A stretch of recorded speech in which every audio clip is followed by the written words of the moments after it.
Hey guys, it's your good old buddy KBGiantsfan here, back with the next installment of the Dark Souls 2 Beginner's Guide. And in this installment, we're gonna finally take down the first boss of this game. So don't freak out too much, don't really worry too much. This is a very easy battle. So what you should probably do here, and I just want to kind of show you guys, I picked up the that second Pharaoh's Lockstone. I bought it from the merchant hag. And go ahead and use a human effigy. Or you can wait a second if you're worried about using one and dying. I'll show you where we're actually, only place you actually need to, actually activate one. So go ahead and do that so you can, reverse your hollowing and bring yourself back into human form. And then don't forget to come into here and attune your magic and add Great Soul Arrow to our arsenal. So, from there we go. I've got my Sorcerer's Staff up to level 4. That's kind of what I went ahead and did with all those upgrade materials we were able to collect. So, head on right down this ladder, back to that area we were just at. The boss is just around the corner. We're only going to have to deal with a couple of these little dredgling, weak little knight guys, They shouldn't be too much of a hassle to you by now. So, get this guy. I also went over and took a second crack at that crystal lizard and killed him. So, just remember that, guys. I went back and killed that crystal lizard so I could get those materials. And then we're going to come over here and step on this platform right here. It's going to lower us down into the boss area. Now, there's one guy who's just kind of hiding in the shadows down here, so he's nothing to really worry about. We're going to want to take him down and summon an NPC Phantom to help us engage in this boss battle.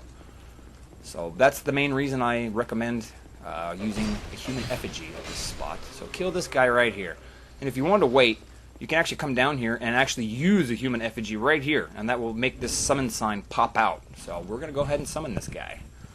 So yeah, don't forget, use a human effigy, guys. We're gonna wanna save those things, like I mentioned. Hope you've been saving them up and not using them like I recommended back in the very first video of this guide.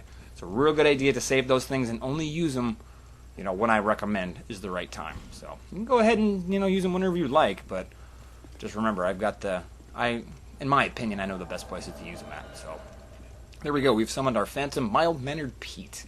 He's gonna help us with this next boss battle. So I'm going to go ahead and step through this boss fog, and I'll let you guys take a look at this cutscene, alright?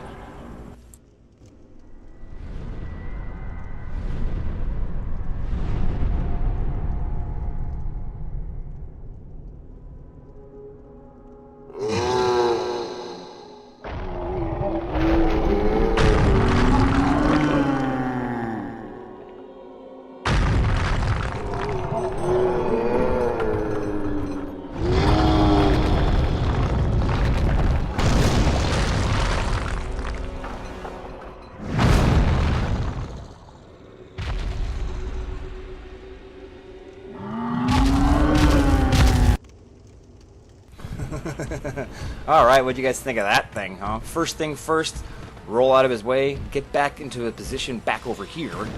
Because what actually Mild-Mannered Pete is going to do for us is just kind of distract the boss, the last giant.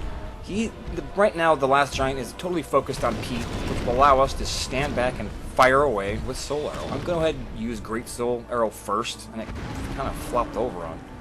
Fell down, but whatever that is. I'm going to lock onto the body and just fire away. And then when he tries to swipe at you, just kind of roll under his attacks. Stay back. Don't worry about Pete. Let him, if he gets killed, no big deal. It's not going to really affect anything. So, just kind of keep firing away at this guy. Keep your distance, dodge his attacks, and fire away with whatever you've got. If you did equip Soul Arrow, at least if, oh, look at that, ripped his own fucking arm off and uses his web. That's pretty beast, huh? But here we go. I'm just kind of staying out of his way, rolling out from under him when he tries to attack me, blasting him with soul arrows, and dodging his attacks. That's as simple as this boss battle is. Maybe one shot more. Let's see. Okay, maybe one more after that. Bam.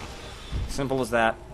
The last giant has been defeated. Victory achieved. So go ahead and pat yourself on the back. We got the soul of the last giant, and we've got the soldier key. That key is going to open up a lot of the locked areas in the Cardinal Tower, in the Forest of the Fallen Giants, so we're going to get to that in a minute. However, before we go traversing through the rest of the Cardinal Tower, I think it's best to head back to Majula, because there's a couple things we're going to want to do there. So, anyway, hope that helped with that boss battle. Shouldn't have been too difficult for you guys if you've made it this far already. So, let's go on back up here, hit up that last bonfire, and I will pick up the guide back in Majula. So, one thing I did want to point out, like the soul of the last giant, don't use it. Okay, we're going to want to keep those boss souls on us because there's actually stuff we can do with them later in the game. So just remember that. Don't use that soul. Keep it in your inventory and head back to Majula. I will pick up the next guide right there. Peace out from your good old buddy, KBGiantsfan. Later, guys.